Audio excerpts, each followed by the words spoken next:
1 फरवरी 2003 दुनिया के इतिहास का ऐसा मनहूस दिन जिसने पूरी दुनिया के लोगों की आंखें नम कर दी थीं। इस दिन STS 107 में सवार कल्पना चावला और उनके 6 क्रू मेंबर्स के पृथ्वी पर लौटने के वक्त स्पेस शटल के साथ जलकर जान चली गई थी। लेकिन क्या आपको पता है कि इस स्पेस शटल के लॉन्च के अगले ही दिन इसे अंतरिक्ष में भेजने वाली अमेरिकन स्पेस एजेंसी नासा को इस बात का अंदाजा लग चुका था कि आगे क्या होने वाला है, लेकिन फिर भी उन्होंने अपने एस्ट्रोनॉट्स को इस बारे में जानकारी क्यों नहीं दी और लॉन्च से पहले कई बार इस कोलंबिया स्पेस शटल में टेक्निकल प्रॉब्लम आई थी, तो इसे आखिर लॉन्च किया ही क्यों गया और क्या कल्पना चावला को बचाया जा सकता था? अगर आपके जहन में भी इस स्पेस मिशन को लेकर ये सवाल आते हैं तो पूरा वीडियो जरूर देखिएगा।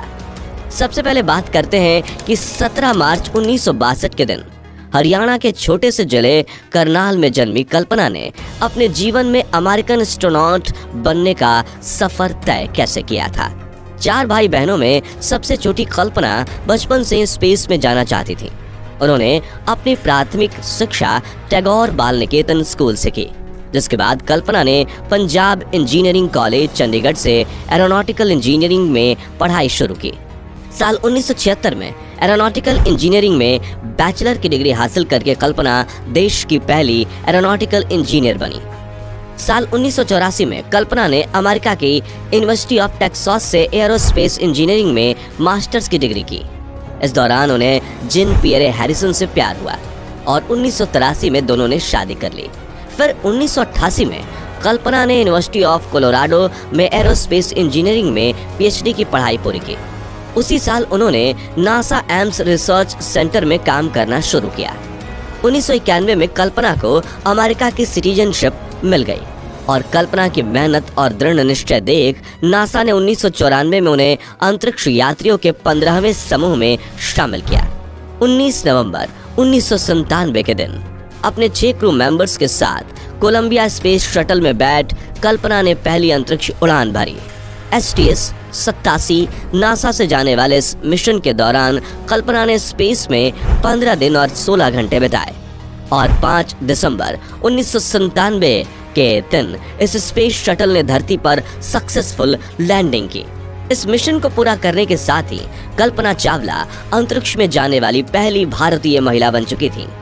कल्पना के इस मिशन की सफलता देखते हुए 2001 में नासा ने कल्पना को एक और स्पेस मिशन के लिए चुना, जिसे STS 107 नाम दिया गया।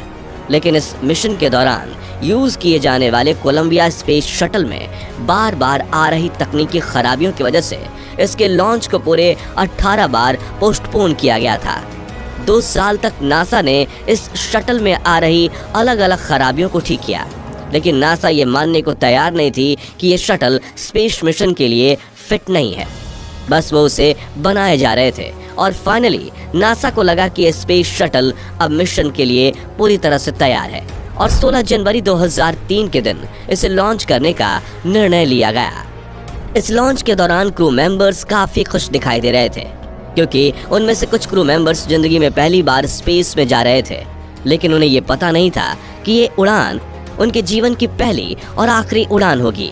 खैर 16 जनवरी की दोपहर को कोलंबिया स्पेस शटल ने अपने रॉकेट के साथ फ्लोरिडा के कैनेडी स्पेस सेंटर से अपनी 28वीं उड़ान भरी और कल्पना का क्रू सही सलामत स्पेस में पहुंच गया, जहां उन्होंने 15 दिन 22 घंटे और 20 मिनट तक स्पेस में रहकर अपने मिशन को पूरा किया। और 1 फरवरी 2003 के दिन जब कोलंबिया स्पेस शटल अंतरिक्ष से धरती के लिए रवाना होकर तेजी से धरती के एटमॉस्फेयर में दाखिल होता है और उस पर वायुमंडल की गैसों का प्रेशर और घर्षण बढ़ता है, जिससे कुछ ही सेकंड में कोलंबिया स्पेस शटल एक आग के गोले में तब्दील हो जाता है और अपने अंदर मौजूद क्रू मेंबर्स के साथ जलकर राख हो जाता है। शुरुआत में तो इस दुर्घटना के पीछे का कारण अनजाने में हुई क्रू मेंबर्स की कोई गलती को माना जा रहा था, लेकिन जब इस मामले की तह तक जाने के लिए इन्वेस्टिगेशन शुरू हुई तो ऐसा सच सामने आया जिसने लोगों के होश उड़ा दिए। इस जांच के मुताबिक जब कोलंबिया स्पेस शटल अपने रॉकेट के साथ उड़ान भर रहा था तभी उसके एक्सटर्नल फ्यूल टैंक की बाहरी सतह पर लगाए हुए इंसुलेशन फोम का बड़ा सा टुकड़ा करीब 800 किलोमीटर की रफ्तार से शटल के लेफ्ट विंग में जा टकराता है, जिससे उस विंग पर लगी रीइंफोर्स्ड कार्बन यानी RCC की कोटिंग में 10 इंच गहरा गड्ढा बन जाता है। लॉन्च के दौरान तो इस घटना पर किसी की नजर नहीं जाती। हालांकि लॉन्च के दूसरे दिन नासा के inspector photo walking group division को इस घटना के बारे में पता लग चुका था, लेकिन फिर भी उन्होंने एस्ट्रोनॉट्स को इस बारे में कोई जानकारी नहीं दी। लेकिन ऐसा क्यों? क्या ये उनकी लापरवाही थी? और क्या कल्पना चावला और उनके क्रू मेंबर्स की जान बचाई जा सकती थी? लेकिन इसे समझने से पहले इसके साथ जुड़ी बेसिक टर्म्स को समझना होगा। दोस्तों, आप ये तो जानते ही होंगे कि जिस स्पेस शटल में एस्ट्रोनॉट बैठकर अंतरिक्ष के लिए रवाना होते हैं, उसे स्पेस में पहुंचाने के लिए रॉकेट का इस्तेमाल किया जाता है। इस रॉकेट को ग्रेविटी के अपोजिट ले जाने के लिए सबसे जरूरी होता है फ्यूल, जो कि दो तरह के होते हैं, liquid and high fuel. Liquid fuel में लिक्विड ऑक्सीजन और लिक्विड हाइड्रोजन का इस्तेमाल किया जाता है। ये दोनों ही ईंधन बहुत ही कम टेम्परेचर में ही लिक्विड फॉर्म में होते हैं, इसलिए इनका टेम्परेचर मेंटेन करने के लिए इसे एक्सटर्नल फ्यूल टैंक में भरा जाता है, जिसे अंदर और बाहर दोनों तरफ से इंसुलेशन फोम से कवर किया जाता है, ताकि बाहरी गर्मी इस फ्यूल पर असर न करे। इस फ्यूल टैंक और रॉकेट के साथ स्पेस शटल को अटैच किया जाता है और बाहरी गर्मी से स्पेस शटल को नुकसान ना हो, इसलिए इस पर अनेक तरह की कोटिंग मटेरियल का इस्तेमाल किया जाता है, जिन्हें छोटी छोटी टाइल्स का आकार देकर शटल पर लगाया जाता है। स्पेस शटल के ऊपरी हिस्से में लगी व्हाइट टाइल्स इसे 1200 डिग्री तापमान से बचाती है, वहीं इसके निचले हिस्से में लगी डार्क टाइल्स इसे करीब 2300 डिग्री की हीट से बचाती है। और रॉकेट से निकल रही गर्मी का सबसे ज्यादा असर शटल के विंग्स पर होता है, जिसे गर्मी से बचाने के लिए इन पर RCC की टाइल्स लगाई जाती है, जो इसे करीब 3000 डिग्री की हीट से बचाती है। और कोलंबिया स्पेस शटल के लॉन्च के दौरान हुई दुर्घटना से इसके विंग के इसी RCC पैनल में करीब 10 इंच का छेद हो जाता है। अब 1 फरवरी 2003 के दिन जब कोलंबिया स्पेस शटल में कल्पना चावला और उनका क्रू पृथ्वी के वायुमंडल में दाखिल होता है, तो घर्षण से गर्म हुई हवा शटल के विंग में हुए इस छेद के कारण उसके अंदरूनी सतह तक पहुंचने लगती है, जिससे हर तरफ से शटल को डैमेज होने लगता है। और अचानक से शटल में सवार एस्ट्रोनॉट्स को एक खतरनाक झटका लगता है और शटल में ऑक्सीजन लेवल ड्रॉप होने लगता है, जिससे उन्हें सांस लेने में दिक्कत होने लगती है और ऑक्सीजन की कमी के कारण वे सभी बेहोश हो जाते हैं। इस दौरान शटल में हवा का भारी दबाव होने की वजह से उनके शरीर का तापमान काफी बढ़ जाता है और शरीर में मौजूद खून उबलने लगता है, जिससे शटल के ब्लास्ट होने से पहले ही उनकी बेहोशी में ही मौत हो जाती है। जिसकी कुछ देर बाद हीट से शटल भी एक आग के गोले में तब्दील हो जाता है और अपनी इस आखिरी उड़ान में जलकर राख हो जाता है। तो क्या इस घटना को वाकई में टाला जा सकता था? तो इस पर डेविड बेकर, जिन्होंने शटल प्रोग्राम में काम किया था, उनकी थियरी के मुताबिक स्पेस शटल का तो पता नहीं, लेकिन क्रू मेंबर्स को बचाया जा सकता था। उनके मुताबिक नासा अगले ही महीने यानी कि 1 मार्च को अटलांटिस नाम का एक और स्पेस शटल लॉन्च करने वाला था।